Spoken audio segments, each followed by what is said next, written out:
වාරි මාර්ග අපිට ඉස්සෙල්ලම කොත්මලේ ජලාශය ගැන පැහැදිලි කිරීමක් කරනවා. මහවැලි ඉන්නවද? කාන් එක ගන්නකො ඉස්සෙල්ලා. දැන් ලොකු මතයක් කරනවා ඕගොල්ලෝ හරියටම කියන මොකක්ද උනේ කියලා. ගරු ජනාධිපතිතුමනි 27 වෙනිදා ලොකු ජල ප්‍රහාරයක් ආවා. ඒක වේලට දරා ගන්න බැරි මට්ටමින් ආවා. මම හිතන්නේ තප්පරයට ඝන මීටර් 2720ක් ආවා. ඉතිහාසයේ වැඩිම ජල ප්‍රමාණය දා තමයි ආවේ. ඊට පස්සේ අපි ඒක රිලීස් කරා. වේල්ල ආරක්ෂා කර ගන්න ඕන හින්දා. ඊට පස්සේ පහුවදා 28 වෙනිදා වෙනකොට ජල මට්ටම අඩු වුණා. ඊට පස්සේ අපි වාන්දොරට වසල දැම්මා. ඊට පස්සේ ආය හවස් වෙනකොට ජල මට්ටම ආයෙත් පිටාර මට්ටමට කිට්ටු කරා. ඊට පස්සේ අපි ජල මට්ටම පොඩි ප්‍රමාණයකින් එන ඉම්ප්ලොයි එක එළියට දාන්න ගේට්ටුව ඇරියා.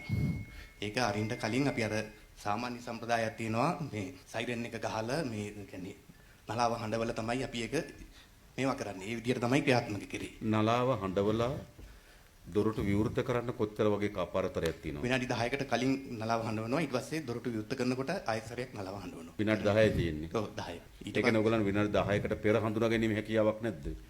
නෑ. දැන් අපි තව පැය භාගයකින් ඇරිය යුතුයි.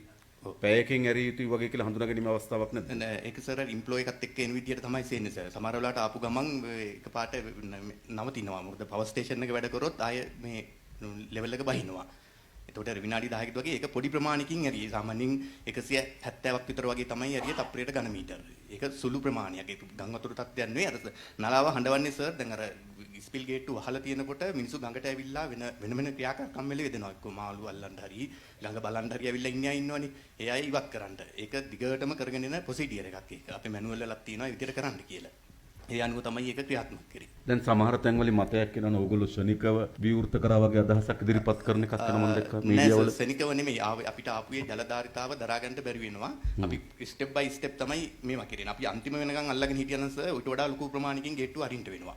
එතකොට ලොකු ඊට වඩා විශාල ජල ප්‍රමාණයක් එළියට දාන්න වෙනවා. ඔයගොල්ලෝ ඒක නිරන්තරයෙන් බලා ගනිමින් ඔව්. පැය 24ම සර් අධීක්ෂණය කරගෙන තමයි මේවා කරන්නේ. හරි. වාරි මාර්ග ජනාධිපතිතුමනි මහා වාරි මාර්ගයේ ව්‍යාපාර 9ක් තියෙනවා නුවරඑළිය දිස්ත්‍රික්කයේ. ඒ 9ම එක විදියටම දරණුවට මේ හානි වෙලා තියෙනවා. දැන් වාරි මාර්ගය යටතේ කොච්චර කුඹුරු ප්‍රමාණයක් වගා වෙනවද? 4700ක්. 4700ක්. අක්කර 4700ක් මේ නුවරඑළිය දිස්ත්‍රික්කෙම සුළු වාරි මාර්ග සුළු වාරි මාර්ග ඒවා නැතුව. ඒතර ඒ වගේ කිසිවක් වගා කරලා තිබුණේ නැහැ. ඔව් මහ කන්නේ ආරම්භ කරලා තිබ්බේ නැහැ. සමහර ඒවා නමුත් යල් කන්නේ ගොයන් සන්න නෙලමින් තිබ්බා. මහ කන්නේට ඔබතුමා යටතේ තියෙන වාරි මාර්ගවල කුඹුරු ටික වගා කිරීමට සමත් වෙන පරිදි ප්‍රතිසංස්කරණ ටික කරලා දෙන්න පුළුවන්ද? පුළුවන් මට්ටමක තියෙනවා. පුළුවන් මට්ටම නෙවෙයි. පුළුවන්ද? මේ මෙහෙමයි ජනාධිපතිතුමනි අක්කර 500ක ප්‍රමාණයක් තියෙනවා. විශේෂයෙන්ම වඩුවාවල ව්‍යාපාරයක් අක්කර 400ක් වගේ. ඒකේ මොන විදියකින්වත් ගෙනිය ගන්නේ කොහොමද කියන මේ ගැටලුව තියෙනවා. උදාහරණයක් ඇටියට ඒ ඇල එක තැනකින් කඩාගෙන ගින් තියෙනවා සම්පූර්ණයෙන් නාය ගිහිල්ලා. ඉතින් ඒකට අපි කුඹුරු ටිකේ රොම් මඩ පිරලා වැලි පිරලා නෙවෙයි. ජල සැපීම සැපය ගන්න අමාරුකමක් තියෙනවා. ඇලවල් වල මේ පස් පිරීලා තියෙනවා. ඒවා එහෙම සුද්ධ කරගන්න පුළුවන්.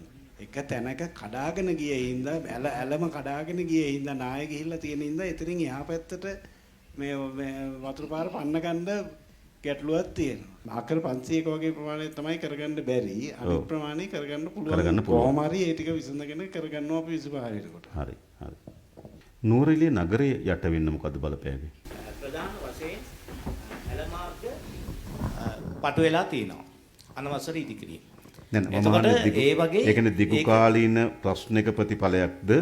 එහෙමයි. එහෙම නැතුව මේ වෙලාවේ ශනිකව මොකක් කරගත්තු ශනිකව ඇති වෙච්ච දේත් බලපෑවා.